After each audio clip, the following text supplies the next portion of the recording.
Imagine the absolute car crash of watching a British Prime Minister trying to answer questions about Donald Trump on a daytime talk show aimed primarily at middle-aged women discussing celebrity gossip and recipe tips.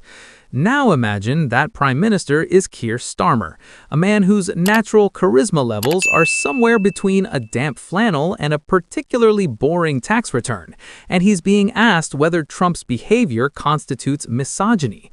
And then picture American political commentators watching this unfold on GB News and absolutely ripping into him while the presenter can barely contain her laughter.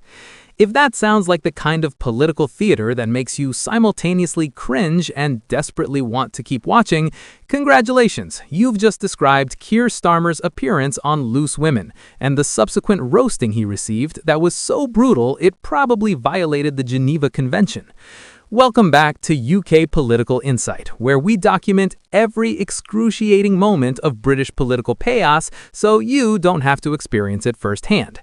Today we're diving into Starmer's absolutely painful Loose Women appearance, where he tried to navigate questions about Donald Trump calling a female journalist piggy, why his diplomatic tap dancing made American guests on GB News laugh at him, and what it says about a prime minister when even sympathetic observers feel sorry for how awkward he is. We've got cringe-worthy clips, brutal American commentary, and a masterclass in how not to answer straightforward questions. So buckle up because this is going to be gloriously uncomfortable. Right, let's set the scene properly, because context matters when we're talking about political humiliation this spectacular. Keir Starmer, Prime Minister of the United Kingdom, appears on Loose Women, a daytime ITV talk show that typically features discussions about celebrity relationships, parenting advice, and whether pineapple belongs on pizza. Not exactly question time, is it? But there he is, Britain's most powerful politician, sitting on a sofa being asked about Donald Trump's behavior toward women. Now, you might think this is an easy question to answer. Trump called a female journalist piggy, which is objectively not great. You condemn it, you move on, everyone goes home. Simple, right? Not for Starmer, apparently. When asked if he would allow Trump to speak to any of the women in his life the way Trump speaks to female journalists, Starmer says, "No, I wouldn't. I absolutely wouldn't." Okay, decent start, clear position, but then he's asked if it would be classed as misogyny, and this is where things get properly awkward. Instead of giving a straightforward answer, Starmer launches into this bizarre tangent about how part of what they're doing with teenagers is talking about things they might not think are bad.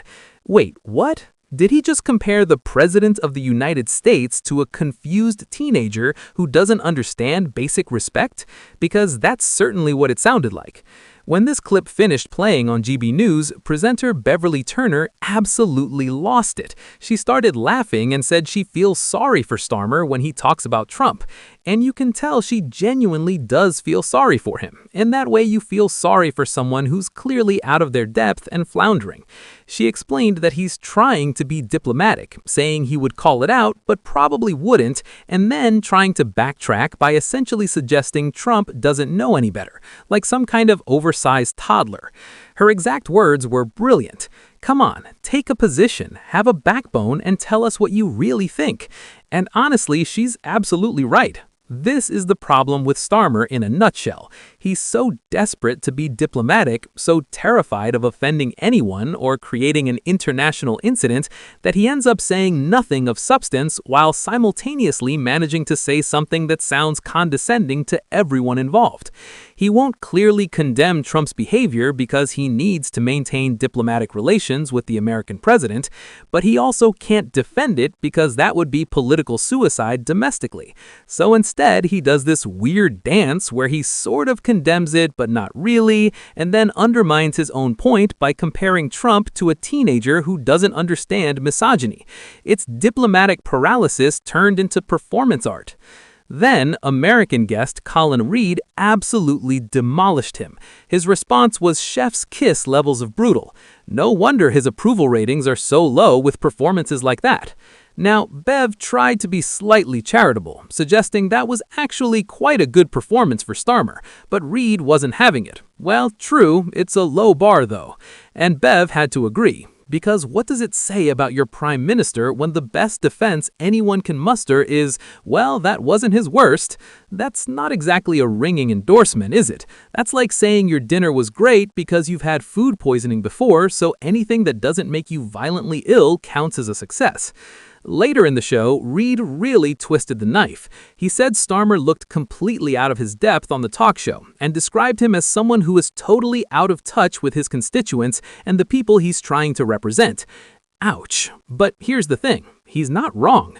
Watching Starmer try to navigate basic questions about Donald Trump's behavior is like watching someone try to defuse a bomb while wearing oven mitts. He's got all the tools in theory, but in practice, he just looks uncomfortable and incompetent.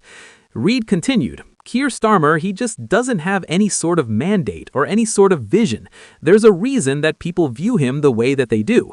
And that right there is the real issue. It's not just that Starmer gave an awkward answer on loose women. It's that this awkwardness, this inability to take clear positions, this constant diplomatic hedging is characteristic of his entire approach to leadership. People don't know what Starmer stands for because he's so careful never to stand for anything that might be controversial or divisive. He's playing it safe to the point where he's become politically invisible. Now, let's talk about the actual Trump incident that started all this, because it's worth understanding what happened.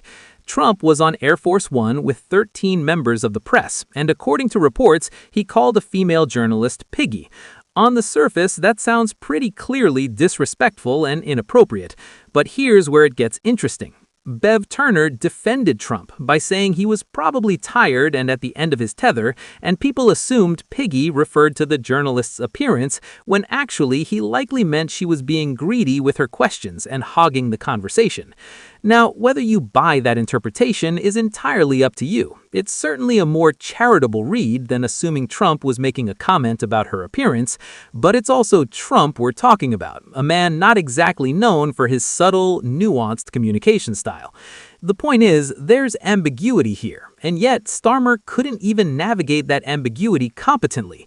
He couldn't condemn it clearly, couldn't defend it, couldn't explain the context, couldn't take any position that wasn't so hedged with caveats that it meant essentially nothing. Greg Swenson, another guest on the panel, backed up Bev Turner's interpretation, saying that Trump would probably use a much more aggressive word if he was actually trying to insult the journalist. He described Trump as very candid and said he sometimes says what people are thinking, which is refreshing sometimes, but also gets him in trouble other times. That's actually a pretty balanced take. Trump's communication style is blunt, often inappropriate, sometimes offensive, but also occasionally refreshingly honest compared to the usual political doublespeak. Whether you like that or not is a matter of personal preference and political alignment. But compare that straightforward analysis to Starmer's response. Swenson can clearly articulate what he thinks about Trump's communication style, the pros and cons, the context. Starmer, on the other hand, is doing verbal gymnastics trying to condemn something without actually condemning it, while also somehow comparing the American president to a confused teenager. It's the difference between someone who has clear views and can articulate them and someone who's so terrified of saying the wrong thing that they end up saying nothing useful at all. The contrast between how the American guests discussed this versus how Starmer did is genuinely striking. The Americans are direct, clear, willing to say what they think, even if it's controversial. Starmer is cautious, evasive, constantly hedging, and you can see why British voters are frustrated. They want leaders who'll tell them what they actually think, not leaders who sound like they're trying to give the least offensive answer possible to every question. It's the political equivalent of asking someone what restaurant they want to go to and them saying, "I don't mind, whatever you want," for 45 minutes until everyone's starving and annoyed. What makes this even more painful is that Starmer was on Loose Women, a show that's generally pretty friendly territory for politicians. It's not Andrew Neil grilling you on policy details or a hostile interviewer trying to catch you out.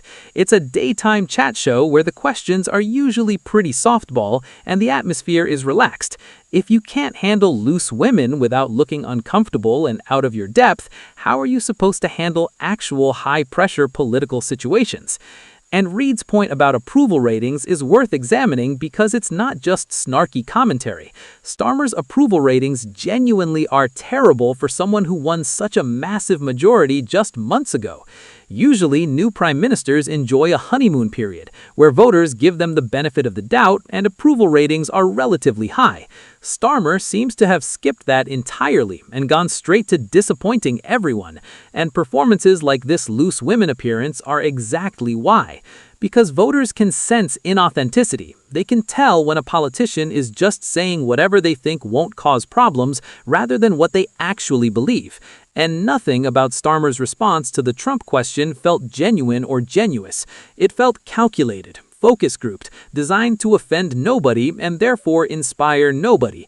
It's the political equivalent of beige paint. Technically inoffensive, but also completely forgettable and slightly depressing. The fact that this is even a story is remarkable when you think about it.